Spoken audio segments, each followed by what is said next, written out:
The running back is the most physically demanding skill position at the NFL level. Prospects come in every year, and a select few, they hit the ground running. What happens when players come into the league with a significant injury in that background? Well, listen up, because bienvenidos and welcome to the Injury Prone Podcast. We're going to find out as we're diving into part 2 of our NFL draft series. I'm Jorge Martin, and he's Dr. Edwin Porras. So together, we're bringing you what you need to know before it gets too busy in the fantasy football season. So, compa, how does it feel to be looking at these players, all these NFL players, all you're looking at those past injuries? Sometimes it's giving you a little bit of that hace cosa. It gives you a little chills up the spine. Yeah, it's interesting depending on the lens that you look at through. You can always be more optimistic. You can always be less optimistic. And ultimately, how these teams view these players is going to be what matters, right? If you're, like I mentioned before, if you're the Cowboys, and maybe you're sort of say YOLO, caution to the wind, we'll draft everybody that's injured. Other times, you avoid injuries like the plague, and you try to rehab everybody as quickly as possible, get them on a maintenance program. Smart organizations do that. But yeah, man, looking at this, it's always interesting to me to do the work on the front end and then see where the chips fall because of injury history and the, all the leaks that come out about like they were worried about his medicals or they weren't worried about his medicals. It's always interesting. So yeah, I'm excited to get started. Let's chat a little more. I love that you talked about injury history, because I know that's one of the things that you preach the most, to kind of get off of the injury prone idea, which I still keep hearing that word. So we still got to keep preaching this even more and more out there. But yeah, when what's interesting about these three players, and they all play the running back position. All their injuries have been recovered and rehabbed from for at least a year. That was unlike Jonathan Brooks, who we talked about last week. So two of them are well past a year. And one thing that that I know that you love to talk about is allowing the body to heal. So what kind of lesson could we learn from these and other players who have enough time, bastante tiempo, to rehab? Yeah, so all the guys that came back from an injury, what you are looking for is something different at the back end of the season, right? Generally speaking, could a player be more worn down at the end of the season because they're coming off of an injury? Yes, that's very much possible. It's sometimes it's likely, but what you tend to see is a slow ramp up, and they feel like themselves. They really start feeling like themselves somewhere in the 8 to after 8 weeks or so, maybe 12 weeks max. So you really want to see these players performing at about the level that they're got. I mean, look at Breece Hall. Breece Hall is the perfect example. Breece Hall, who a certain injury analyst told you to draft all of the time last year, regardless of the Dalvin Cook signing, right? That was somebody. You look at those guys, you should see about 90 to 95% of what they're going to be the following season. I think that's a good way. I hope you don't mind me hijacking this from you, compa, but I mean, that's a good place to start with Blake Corum, right? Blake Corum is a guy who in 2022 had a meniscus repair that is similar, or if not the exact same thing, that we saw the Saints running back Kendre Miller go through the season prior, except Kendre Miller went from surgery to the NFL. That is a hard transition. Could that have played into all soft tissue injuries after? It could have, absolutely. Could that was he potentially going to have those injuries anyway? Maybe, but I can tell you that having the meniscus surgery and then jumping from a college workload to an NFL workload certainly did not help him. So that adjustment can be a problem. But what about the guys on the opposite end of the spectrum? And that's sort of what you're asking, like Blake Corum. What did we see from Blake Corum in the last 4 to 6 weeks of the college season that we didn't see from Blake Corum in weeks 1 through 6 or 7? Obviously, adjust for competition. I mean, I'll ask you, that's an open question to you, compadre. Was Blake Corum a different player in week 1 than he was in week 12, 13, 14? Well, you know what? I mean, when in his the numbers playoff, say no, right? Yeah, his numbers in the playoffs, yeah, he was. I mean, granted, you're right. He was going up against better defenses. I'm calling up his stats right now. He was going up against better defenses. You're talking about, the last several games. You've got Ohio State, you've got the Big Ten championship, then you've got Alabama, and then you've got Washington. That's NFL players that he's going up against the whole time, not just the guys who were, who are going to be selling insurance coming, after that. So I'm looking up his game log real quick. Well, and the thing is about Corum too Yeah. is you can say that, right? But the point that I'm making sort of broadly as you pull up those numbers, and I know Scott Barrett has been asking me this quite often because he's nervous too. But I know that he had a historic Blake Corum, not Scott Barrett, or maybe Scott Barrett did have a historic He's historic. 2022. Right. Yeah. He had a historic 2022 from an efficiency perspective. Well, what we're seeing now with a lot of the data that guys like Ryan Heath at Fantasy Points, Dwayne McFarland at Fantasy Life are putting out is that it's sort of what we already knew, right? The most predictive stat for running back success from a fantasy football perspective is volume, right? Corum saw plenty of volume.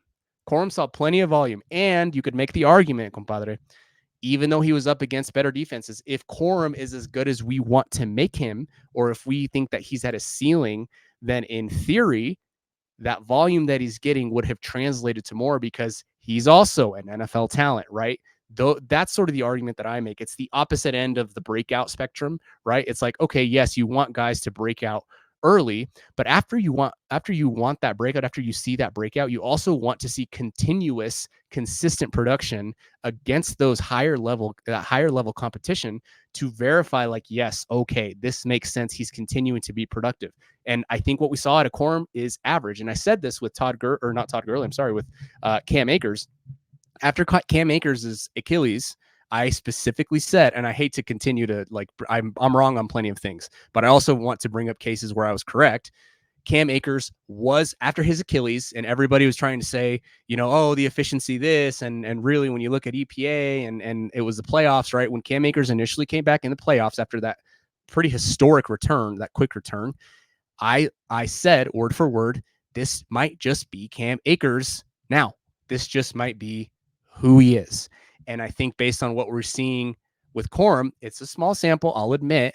I'm not saying that I'm out on him, but I can tell you when I look at him play, when I talk to people who know what they're looking at, when I hear his statistics, when I hear his data, I look at Corum and I think to myself, this just might be who he is, which is fine, right? An up and down, downhill runner.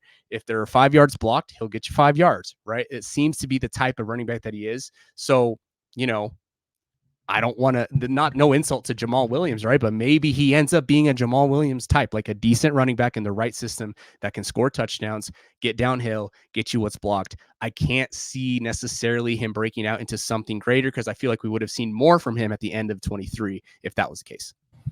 Yeah, we don't have the kind of the burst numbers, but he did have average 4.8 yards per carry.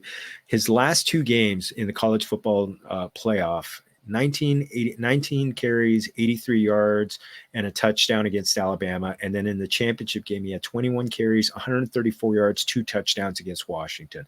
That was after having had almost exactly a month break between the Big Ten championship and the game against Alabama. So maybe he got a little bit of, second wind in there with that month, with getting a month without getting like heavy pounding from, on a week-to-week basis. So maybe that helped him.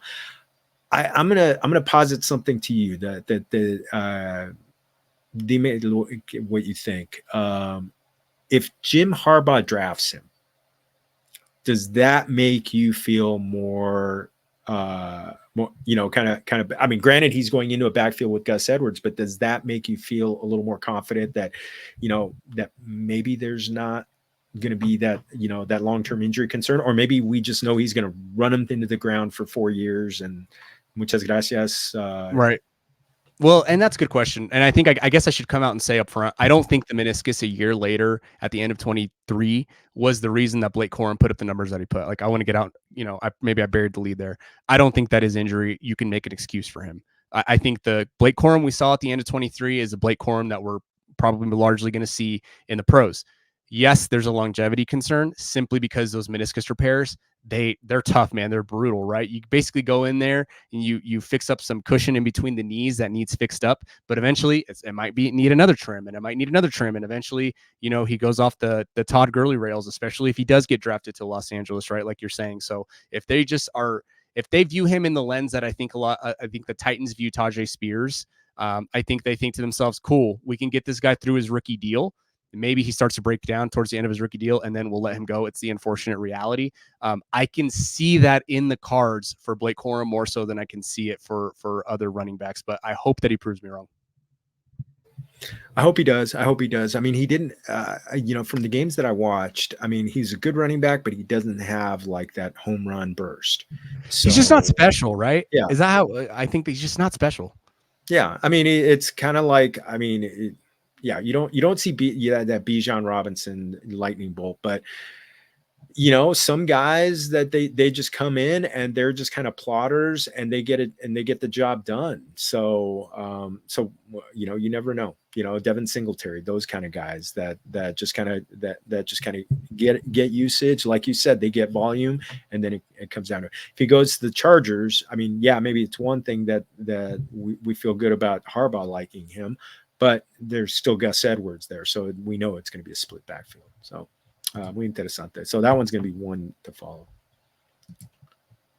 Now we're going to talk about Trey Benson. These next two players have more time since their injury, but Trey Benson was his was a pretty bad one, but we do have the gift of time and recovery. Tell us about his injury in the first place, but also the fact that when it happened, and how important that is. Yeah, so he, 2020, he had the ACL, MCL, meniscus. It sounds like it was I mean, he had a hamstring tear for sure. Maybe, that would tell me that there's potentially some capsular involvement. So it was a big injury, right? It seems like the J.K. Dobbins type injury. Since then, like you said, he's had time to recover and rehab. What you worry about with this type of injury in particular is, again, that joint related sort of fall off that you worry about, right? Will he get that Todd Gurley syndrome into his career, given the fact that he did have that big major injury? He's at risk for it for sure. So to be 100% honest, I have not looked into the type of running back, his archetype, or watched his film or anything like that. But I don't necessarily worry that his performance will be impacted, from a very early career standpoint. I just wonder, again, and a good point for a good turning point, or like look ahead for a lot of these prospects, is the end of their rookie deal. Can he get to the end of his rookie deal and still be, still feel good in his knees, still be productive? That remains to be seen. So with Benson, he's another guy that it's really more so a longevity piece that you worry about after his rookie contract. So you mentioned about a comp, our buen amigo Graham Barfield, shout out Yards Created coming back. Coming back, baby, coming back, baby. I'm excited about that. Muchas gracias, compa Graham. But he comped him to Travis Etienne. So that kind of running back. So we saw some good things at the NFL level, but he's kind of got a little bounce to him. And I when he said that, I saw just enough cut ups of Trey Benson to be like, okay, yeah, I think this is that's a good comp for him. But being that kind of runner who's got a little bit of a hop and step to him, you mentioned, does that change anything what you just said about what you just said? Yes and no. I know I'm talking out of both sides of my mouth. If he's more of a slasher, right, and they want to get him in space, in theory, less bangs from a helmet, less bangs from a 300-pound human, right? Less bangs against the turf. If he's protecting himself, right? If he's on a good maintenance program, okay, yeah, I could see it. But honestly, man, Todd Gurley wasn't necessarily a banger, but then again, he got a ton of volume, right? That's the difference. He can manage. I think any guy in this particular position can manage to improve their longevity if they're used in the right way, if they're managed in the right way, and if they play in the right way. So again, all of that is yet to be seen with Benson. The uptick of risk is just increased when you got a guy that had a massive injury like that. Yeah, here's the question. You talk about when one of the things you bring up is age when they had it, and the fact that that he and our next player both had their injury at age 18, 19 years old. Is that good? Is that good considering? I mean, good for kind of like that recovery and rehab and recovery.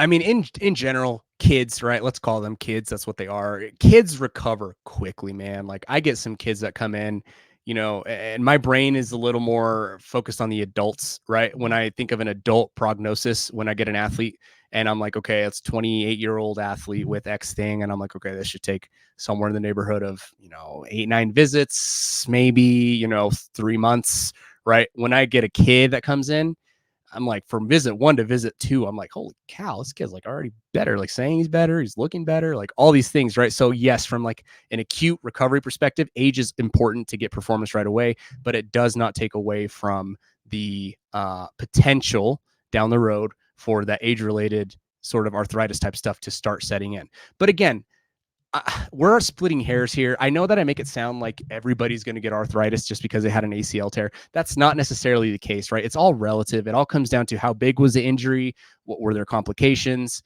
what are their genetics. All of that stuff plays into it. But what we're saying is, when I say that, is like there is still a chance, right, that there's a greater chance for somebody who had an ACL tear plus a major injury, for them to fall out of the league in the manner that Todd Gurley did, or maybe more slowly, maybe more subtly, than somebody who hasn't had that situation, who hasn't had an ACL tear, who hasn't had joint related issues, right? So I just wanted to also make that point. I know I've been talking a lot about it, so I hope that clears some things up. Oh, absolutely. Absolutely. All right. Well, our last guy that we're going to be talking about, Marshawn Lloyd, who went to both USCs, University of South Carolina, and then in my backyard, University of Southern California. Though, as I've said before, I'm go Bruins, go UCLA Bruins. But I got to see him a little bit. I really liked his tape.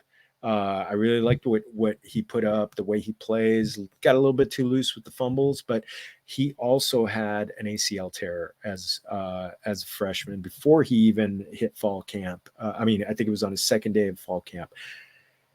But now, again, we're all, by the time the next football season comes around, he's going to be four years removed from that. Is he a similar case to Trey Benson? No, for sure. Right. And I think a good lens to view this through is through the lens of Todd Gurley versus through the lens of Dalvin Cook. Right. I don't know this, but I can make I feel like a reasonable assumption. A guy in Dalvin Cook who the Vikings let him go, right? They let him walk. And then the Jets signed him. And then the Jets let him walk. Right. And now he's still floating around the league, right? Or no, he signed with the Ravens. He signed with the Ravens, right? So he sort of entered that journeyman conversation at 27. Is he 27, 28? So part of the problem, or part of the point that I'm making here, is that when these guys fall off, it doesn't mean that they're going to fall off the Todd Gurley cliff and it's going to be like, holy cow, what happened, right? A lot of times it's gradual, right? Their first team will let them go. Then the second team realizes, oh, okay, this is what it is. Maybe they get a hold of the medicals. Fine. I guess we'll let you go too. And then he gets to know his third team, and his third team, who has Derrick Henry, who has, my goodness, I'm forgetting his name, freaking lightning to Derrick Henry's thunder, the running back.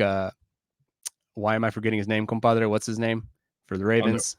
On the Ravens? Oh, say it again. You cut out. Keaton Mitchell. Keaton Mitchell. My goodness, my brain is not working today. Keaton Mitchell, right? I know everybody at home is screaming at me right now. Keaton Mitchell. Keaton Mitchell, right? And they're like, okay, cool. Let's bring in this guy. Maybe he has knee problems, right? Like, I assume there's something in the way that his knee is recovering at this point in the stage in his career, after the ACL that he had early on in his career, is impacting him now. That is the point that I'm making. It doesn't always look like Todd Gurley. Sometimes it looks like Dalvin Cook. Sometimes it looks like Lamar Miller, right? Lamar Miller came back for like 2 games and then was never signed again. Those are the types of situations that you look at and you wonder when you think of guys like Marshawn Lloyd, when you think of guys like Trey Benson. So that is really the situation that you're looking at is, again, what are they going to look like after their rookie deal? And that remains to be seen. Yeah. So I think that's a question for the listeners out there. Anybody who can identify, I have a whole database, but if you can identify a running back who tore their ACL very early on in their career, maybe in college, and what they look like, right, post rookie contract.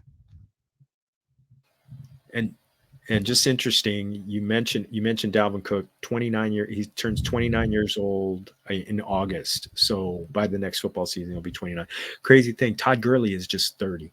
So he turns 30 this year. So cautionary tale about running backs. But, getting back to Marshawn Lloyd, at 220 pounds, he ran a 4.46 on the 40. So how encouraging is that to see that he's got that? And plus he's also kind of like, he's got varied abilities. He catches the ball out of the backfield. So maybe, he doesn't get the big hits that way. Does that, obviously the landing spot's going to be big, but is that somewhat encouraging? In terms of, and I think again, these are like two different conversations. Can they perform immediately after an injury or within the year or two after an injury versus how long they'll last in the league? And those are two different conversations. But yeah, you mentioned it, you sort of touched on it. The more athletic they are, the younger that they are, the higher their draft capital, the more passing down work they get. Those things are all important to how productive a rookie or any running back is going to be after an ACL tear. So can he be successful? Yeah, I think he's got the tools. It sounds like, based on what you're telling me. I'm going to admit I haven't grinded a lot of Marshawn Lloyd film the way you have. You're a sicko, compadre. But I can tell you that from a longevity perspective, that's my concern. I guess that's what I'm saying. I watched just enough so that I could be somewhat informed in doing a NFL draft preview on just the be uninformed like I am. It's live in ignorance. Ignorance is bliss. You know what? It is very easy to do that. It's very tough to I'll tell you. I'm in this draft with I've been saying the word sicko a lot. These true sickos. I mean, it is Danny Kelly, Scott Barrett, Theo from Player Profile. I mean, these guys are like sickos, like grinding probably 8th grade, middle school film for some of these prospects.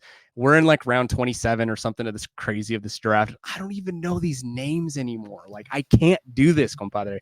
I can't do this. I'm sorry. I don't know a lot about Marshawn Lloyd. I'm going to be honest with you. Well, I just had to watch him because he's in our backyard. But yeah, he's pretty good. So we're gonna see what how good he is. But yeah, when you get in the 27th round, gosh, you want to start picking, anything, and because at that point, Kyron Williams of last year was like gone like 10 rounds before. So that tells you how deep those cuts are. So, compa, I think we hit all of the relevant players in the NFL draft. So just got to hit cultura class one more time. Well, so all the relevant players for now. Yeah, well, we've still got it's only April, compa. So we got time. But I wanted to hit you with our cultura class, as we love to close out the show. What is a Mexican comfort food that you just that every once in a while you just need to make it for yourself? I'm not going to lie. I am not a cook. I don't bake. I am not good at it. It is because I am bad at it. Right. So before I say this, I don't want to sound like, I'm a misogynist or I, follow these old dated gender roles, because I don't.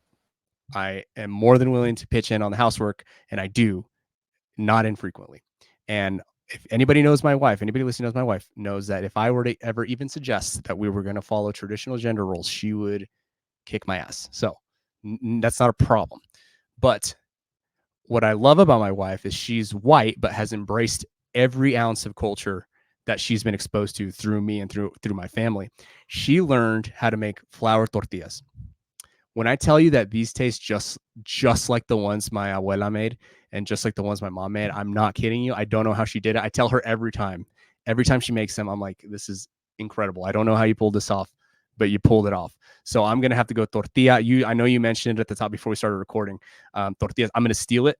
A tortilla, man, like a good tortilla. Like you said, you throw it in the comal, you grill it up a little bit, and then you throw some mantequilla on there, a little bit of butter, maybe some salt, but usually you don't even need salt. And then you just kill that tortilla, man. And you make it, you make that tortilla yours, and you make the most of it, because that's, my mouth's watering just thinking about it. I'll have to stop talking about it, but that's my answer.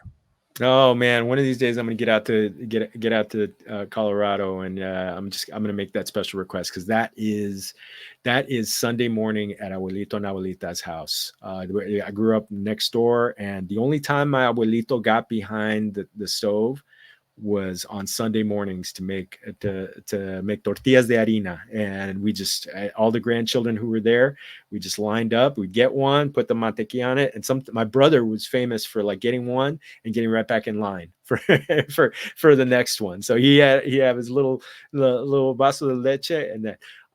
So I will add one of the things that my mother blessed me with teaching me how to make frijoles. Perfect frijoles de la olla, and actually they come out and I able to do it in an Instant Pot. So literally I just throw them in there and I got the timing right and everything like that. So it just, I don't have to like mind it, and they come out absolutely perfect. And gosh, so I make a pot every week because, eat up my kids are part Irish Mexican, but the Mexican side, they love their beans, so they're having lunch with those all the time. So beautiful. Oh my goodness. In fact, I think we're going to do nachos tomorrow night and have some of that. Have definitely some beans. So, compa, this is great. Another great episode. This is fantastic. So, want to make sure, amigos, amigas, you're getting into that. You're subscribing to our YouTube page, Injury Prone Podcast, to get, help us. Add a like, add a subscribe, throw a comment in the chat. Just give us a hand on there, because we're giving you great actionable content and in under 30 minutes. So also get to the patreon.com/injuryprone. Get in there. So compa, any last words on your end? No, just like last time, if you're a Denver athlete, come by Pro Athlete Physical Therapy. Maybe you can, if you listen, I'm a cash service. I don't directly bill insurance, but if you pay me my cash rate and you literally just want to talk about fantasy football, hey, I'm not going to tell you no. We can talk about it for an hour and then we'll go from there. Love it. But please, at least like have something like an injury or something that'll really help the situation along. Gives him a little practice, though. Thankfully, he's got plenty of practice going on, so that's a good thing going on his own. So you can find me at Jorge Martin 17. You're seeing my content at Yahoo. You're seeing it at RotoWire, at Fantasy Pros, other places. So you just keep seeing there. Also follow the Familia FFB podcast on YouTube. So por favor, go over there. So once again, enjoy the NFL offseason. We're not taking anything off, and hey, vámonos. Salud.